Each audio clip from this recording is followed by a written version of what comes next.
Welcome everybody.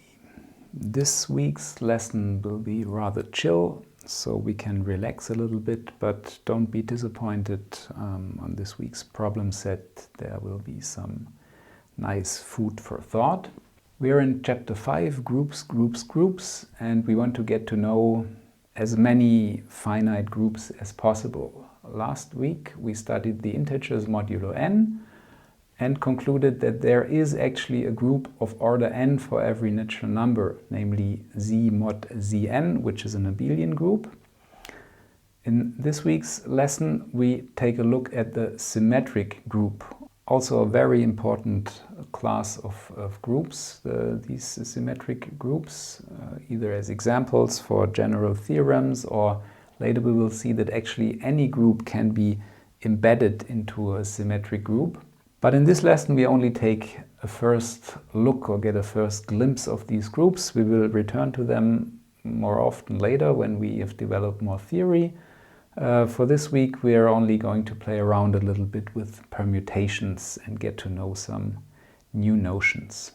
Alright, so we start with the definition that we already know for n equals 3. We take the set M sub n, consisting simply of the numbers 1 to n.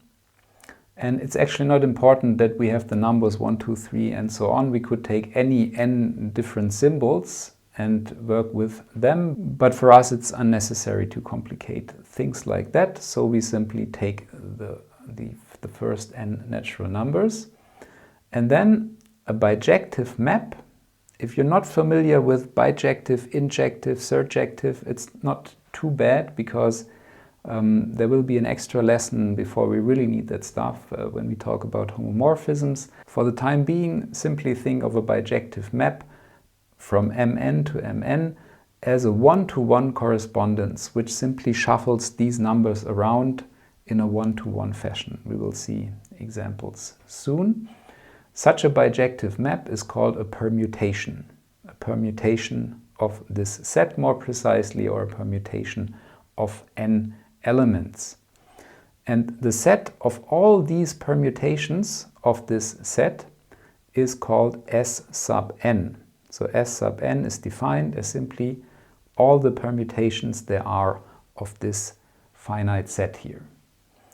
We could also define permutations for an infinite set, but we won't be needing that, so we restrict ourselves to this case. So now proposition 9 asserts that this set of permutations, together with composition of maps, is a group.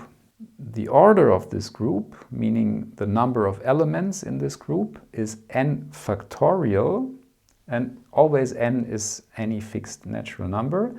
If you never saw that before, n factorial is an abbreviation for this product, n times n minus 1 times n minus 2 and so on down to the 1. So for example, 4 factorial would be 4 times 3 times 2 times 1, giving you 24. 5 factorial would have 5 times and then 4 factorial, so it would give you 120 and so on.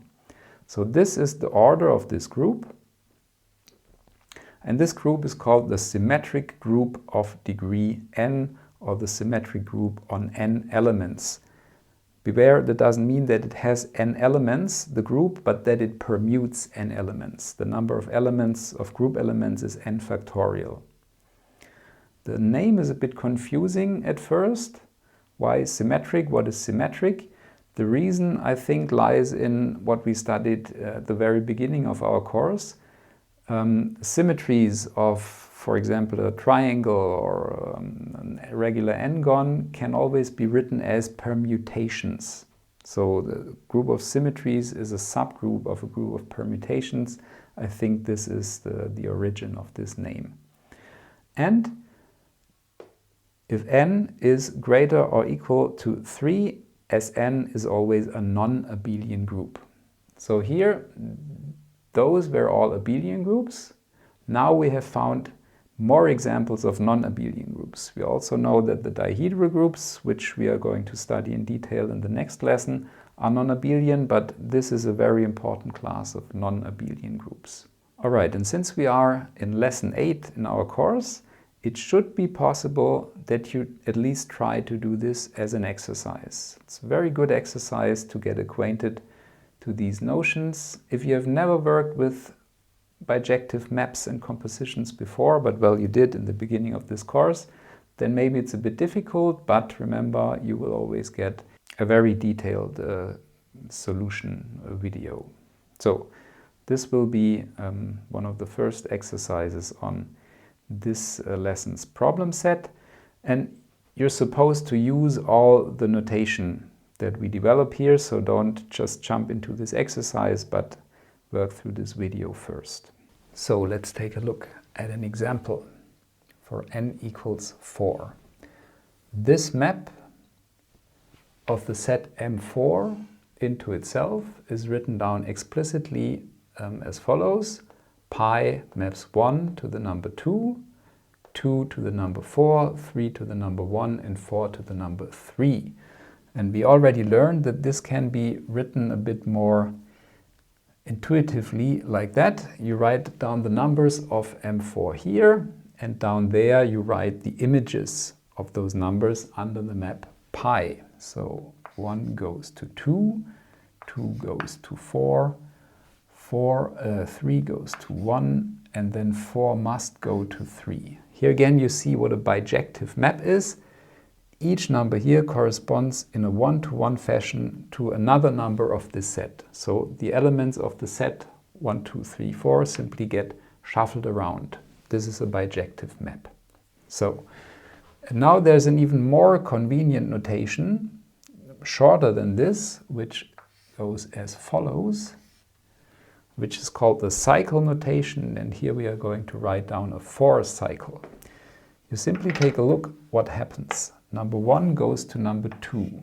So we have this, and we start with 1, and then we write 2, because 1 goes to 2. Then we take a look at the 2.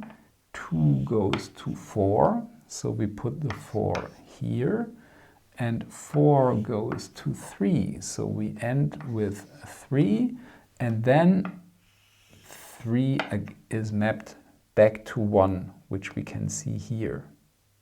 So this is the cycle notation for this permutation, and this is obviously much more convenient than always having to write down the first row and then the second row. So again, 1 goes to 2, 2 goes to 4, 4 goes to 3, and 3 closes the circle and goes back to 1. So this is what we call a 4 cycle. This notation is not unique because this here is exactly the same 4 cycle. Why? 2 goes to 4, 4 goes to 3, 3 goes to 1, and 1 goes to 2. So those are exactly the same permutations, only in a different notation. And also this here is the same, so you can simply rearrange the numbers without changing their order. You simply move the 4 here and the 2 back there, but you leave the order of the numbers. So to avoid ambiguities, we agree to always start a cycle with the smallest number here, in this case 1. Okay, so we would not write a cycle like that, but always like that. Okay, let's do another so-called cycle decomposition. We have this permutation here. Now we start with 1. 1 goes to 2, so we put the 2 here. 2 again goes to 1, so this already finishes our first cycle. Then 3, and you open a new parenthesis. 3 stays where it is, so we can already close the parentheses, and the same with 4. And we should write the composition symbol between those, but it is understood, since we are working with permutations, that here our group operation is composition of maps. And now we agree to simply leave the cycles with one element because they do nothing. So this automatically means 3 and 4 do not come up here, so they stay at their places. So this is the cycle decomposition, or the cycle notation for this permutation tau. This here is a 2 cycle, which is also called a transposition. It simply changes two numbers and leaves the others where they are. Okay, again the same for sigma. A good place to pause the video and try for yourself. So we start with 1, 1 goes to 3, 3 goes to 1, so we close the first parenthesis. Then we take the next number that wasn't in here, so this is 2, 2 goes to 4, 4 of course must go to 2, and now we can close the second parenthesis.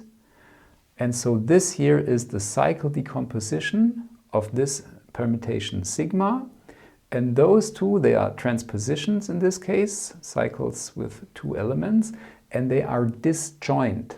They have no elements in common. So we have written this permutation here as a product or a composition of two disjoint transpositions. And it's very easy to see that they commute, so the order here is not important. Because they have no elements in common, of course, they must commute.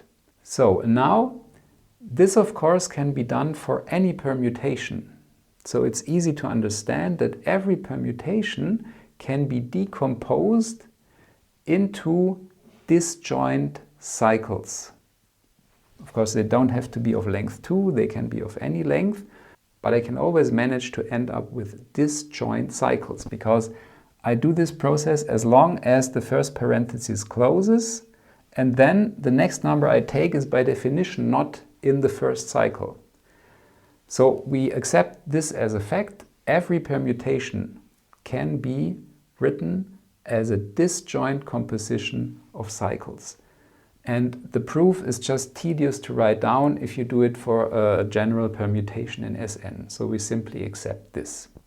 Well, let's put it down right here as proposition 10. Every permutation in the symmetric group of degree n can be decomposed into a product, meaning composition. The product is composition of disjoint cycles. And this decomposition is unique, of course, up to rearranging the cycles, like as in here I could switch the order because they commute. And of course, as I told you here, I don't know if it's still on camera, you can permute the elements of a cycle cyclically. Like for example, the 2 is here, the 4 is here, the 3 is here, and the 1 goes back there. And as I said before, this is pretty clear, but tedious to write down in general, so we do a proof by example. And later on, when we talk about group actions, this can be easily formalized using this new tool without having to write too much tedious stuff. So another chance to understand this cycle decomposition. We have a permutation in S7. So we start with the 1, open this parenthesis, 1 goes to 7. So we write the 7 here. 7 goes to 5, so there's a 5. 5 goes to 6, and 6 again goes to 1. So we have our first 4 cycle. We close the parentheses because we ended up with the element that we started with. Then we take the next number that is not in here, that is still missing. This is the 2. So 2 stays where it is. So we have a 1 cycle that we could also cancel right away. Then 3 is not in there. So we take the number 3. 3 goes to 4. And 4 goes to 3, so we close the parentheses. So this is the decomposition into a 4 cycle, a 1 cycle that we could leave away, and a transposition or 2 cycle. And obviously this is possible for every permutation. And obviously those are disjoint simply by the way we constructed the cycle decomposition, and uniqueness up to changing the order of these cycles here or shuffling around the elements here cyclically. I think this is enough. All right, let's take a look at another example. We take this 3 cycle in the group S3. First of all, this is interesting and for me not completely obvious. I have to think about it for a little while. This here can be written, although it's a 3 cycle, as a product of 2 cycles or transpositions. But beware, they are not disjoint. Yeah? Otherwise, this would destroy the uniqueness, because this would be a 3-cycle and the product of 2 2-cycles. So very important here is the word disjoint. But think about that. We read from right to left. This is important because those already do not commute. You can use those as an example here for the non-commutativity of Sn. So we take the number 1, plug it in from here. This does nothing to the number 1, and this moves 1 to 2. So 1 goes to 2. All right. Next we plug in the number 2. 2 goes to 3. 3 isn't affected by this first transposition, so 2 goes to 3, as it should be. And finally, when we plug in 3, 3 goes to 2, 2 goes to 1, so all in all, 3 goes to 1. So those are exactly the same permutation. And this also can be generalized. Like, of course, then every cycle, every n cycle or r cycle can be decomposed using this trick. For example, 1, 2, 3, 4, 5 could be written as 1, 2, 2, 3, 3, 4, and so on.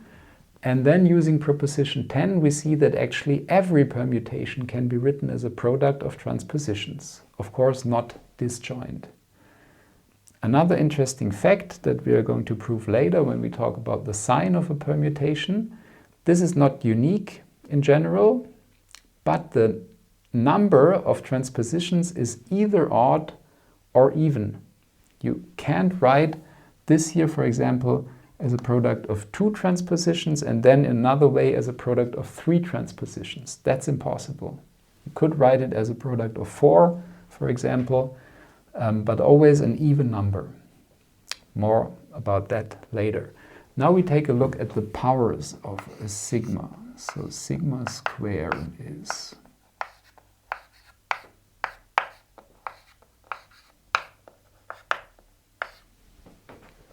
so let's see, maybe again we get another cycle. From right to left, 1 goes to 2, 2 goes to 3, so 1 goes to 3. Let's take a look at the 3. We want the cycle decomposition. 3 goes to 1, 1 goes to 2, so 3 goes to 2. And now 2 must go to 1, and indeed 2 goes to 3, 3 goes to 1. So this again is a cycle, a 3-cycle, and sigma to the 3rd power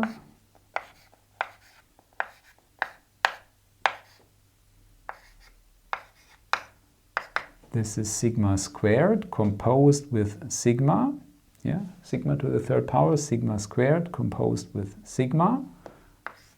So 1 goes to 2, 2 goes to 1, so 1 stays where it is. In cycle notation, 2 goes to 3, 3 goes to 2, so again 2 stays where it is, and then 3 must stay where it is. 3 goes to 1, 1 goes to 3 indeed. So this is nothing but the identity. And since this was sigma squared composed with sigma, this means that this here is the inverse of sigma. So, and then the powers, the positive powers of sigma, of course, end here because we start again with sigma to the 4th is sigma and so on. And the negative powers bring nothing new because sigma inverse is sigma squared. So we have found all the different powers. One more interesting fact, this here could of course be quite tedious to come up with the inverse cycle for a larger cycle. You simply write the numbers backwards, 3 to 1. This always gives you the inverse of a cycle, and this is the same as this. Do you see that? You could permute cyclically, so you put the 1 in front and then 3, 2. So, as a general rule, if you have a cycle and you write its elements in the backwards order from right to left, you read from right to left and write it like that, you get the inverse cycle. It's very important. So, and now here's another new definition. The order of an element, not only in permutation groups but in general, is defined as the order of the cyclic group generated by this element. So here in this case, the cyclic group consists of only 3 elements, the identity, sigma squared, and sigma itself. There are no more powers. You remember the cyclic group is the group that contains all the powers, sigma to the k running through the integers. In this case, this reduces to these 3 elements. So the order of this element is 3. Another definition of the order would be the smallest number, smallest natural number, such that sigma to the k is the identity. This you see here is 3. It's the smallest natural number such that sigma to this power is the identity. Natural number, so 0 is excluded. Of course, sigma to the 0 is always the identity, but the smallest number that satisfies this relation here is called the order. Okay, more about this in the exercises. It's easy to see that the order of an n cycle or r cycle or whatever is always the length of the cycle. All right, I hope this week's lesson was enjoyable. As always, I encourage you to do the problem set. On problem set 8, you'll find a lot of elementary stuff, just playing around with permutations, but also some challenges maybe for those of you who find this to be too boring. All right, hope to see you in the solution videos, and bye-bye.